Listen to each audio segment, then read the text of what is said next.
If you've ever tried to get that classic spacey reverb sound, you know that it can easily get muddy and unclear in your mix. Even if it sounds good by itself, by the time you add everything else into the mix, there's a good chance it'll sound bloated instead of that clear atmospheric sound you want. Well, in this video, I'm going to show you 2 techniques to getting crystal clear reverb atmospheres in your mix without making it sound muddy. I'll break it down and explain why it works and show you some easy ways to implement it into your mixes today.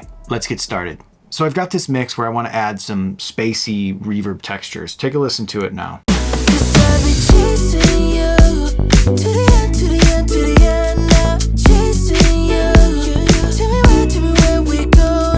Now, the first trick to getting this effect to work is knowing exactly where to use it on your mix. Usually, you only need 1, maybe 2 elements to have that spacey atmospheric sound to bring that feel to the rest of the mix. But a big mistake I see happening all the time is when you want that atmospheric sound, you think you have to apply reverb on every track in your mix. And usually, that leads to a muddy, unclear sound. So what we want to do is just identify 1, maybe 2 elements that need a bit more space, and that's going to bring this atmosphere to the rest of the mix. So as I'm looking at this track, I have this pad guitar part here.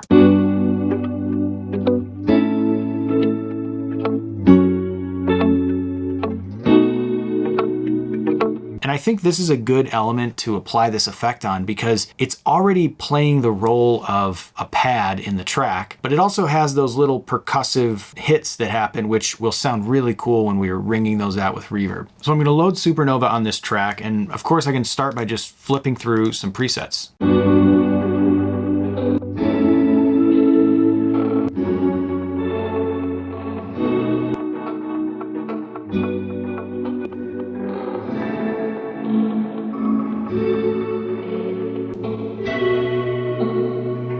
So right off the bat, we found some really cool ones. I really like this Pure Crystal preset. It's using this Hollywood reverb algorithm, which is already very clear and pristine sounding. And it's a really good one to achieve this type of effect. So let's give this a big reverb time.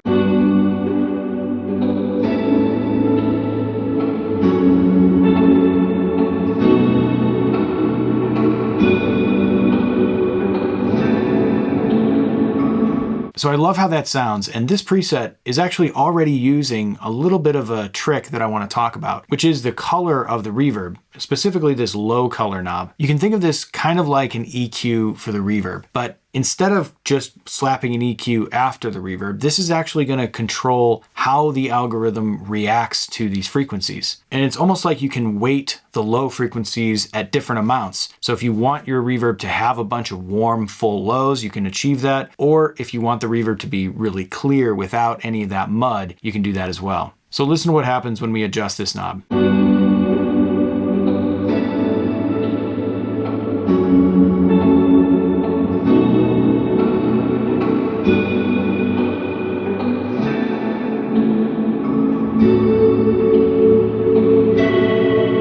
So you can hear how we can shift the tone in a really natural way. It's not just carving out frequencies, but it's actually just weighting or tilting the reverb frequency response in a very natural way. And what I like on this is a little bit less low color, which is going to create that clearer reverb. It's going to be much less likely to get muddy in the low frequencies. Now, the reason I like using this as opposed to just placing an EQ after the reverb is if you do that, you're still going to get all that low end buildup, and it's still going to sound kind of muddy, and you'd have to really carve a ton of low out in order to get rid of it. With this approach, since those low frequencies aren't even ringing out as much in the reverb, we don't even have to worry about them as much. They're just not even there in the first place. And the benefit is we still get all the nice natural mids and highs, so the reverb still sounds really clear.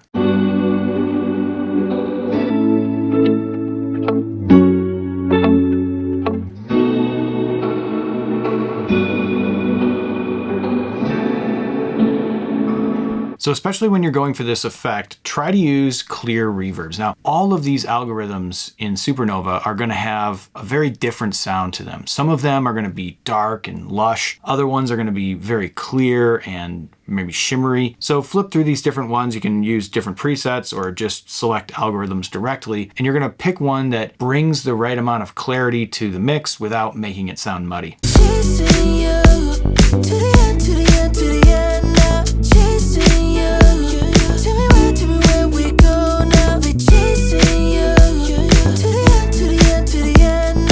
one other trick we can use is to apply a little bit of delay to this effect as well. Now, delay is going to be a less dense effect than reverb in general. So we're going to be able to get that more elongated tone with a delay without making it as muddy. So for this, I'll generally pick a brighter sounding delay, maybe bright delay here.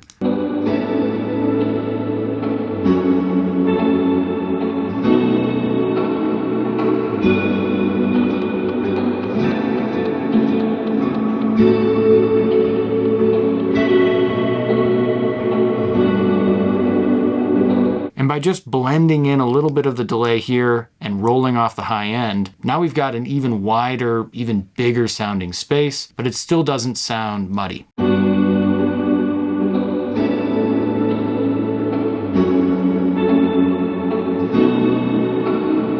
So I love what that's doing on this track. I'm probably just going to tuck it in a little bit in the mix here.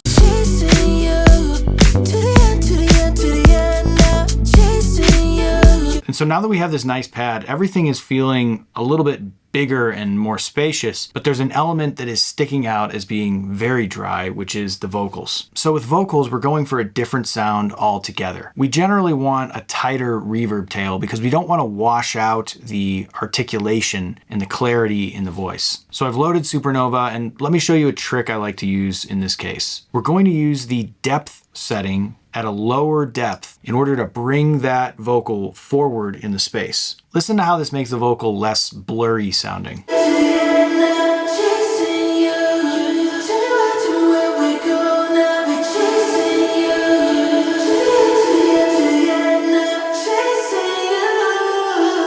So at low depths, the vocal stays clear, but we can hear that it's still in that giant big space. We haven't changed the size of the space. We've just brought the vocalist much closer to us as the listener, and that increases the clarity. And you can tell this is very different than just a dry wet knob. A dry wet knob over here would sound like this. Chasing you to the end, to the end, to the end now. Chasing you.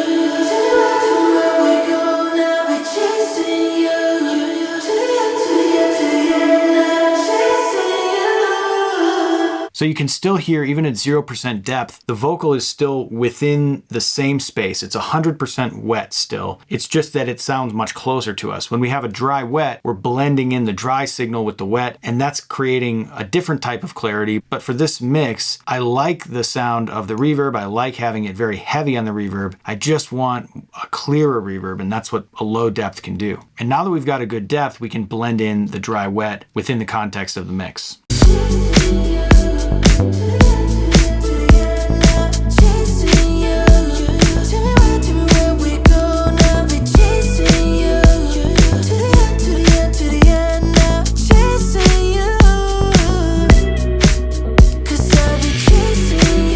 So I love that sound in the vocal. It's a lot more wet than I probably would be able to do if I left the depth at 100, but because we have that low depth, we can get away with more mix, and that's just going to create an even more ambient sound while it still stays clear. So take a listen as we bypass and unbypass Supernova on the vocal and the pad guitar. And you're going to hear how just these two instances on the right tracks creates a completely different atmosphere for this mix. Chasing you to the end, to the end, to the end now. Chasing you.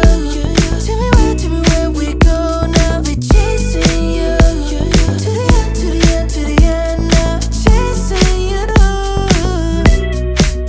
'Cause I be chasing you. And so now we can go through and fine tune. That's a pretty extreme difference already, but if we wanted to maybe tuck it back a little bit, we can pull the mix down on each of these elements. Chasing you to the end, to the end, to the end now. Chasing you.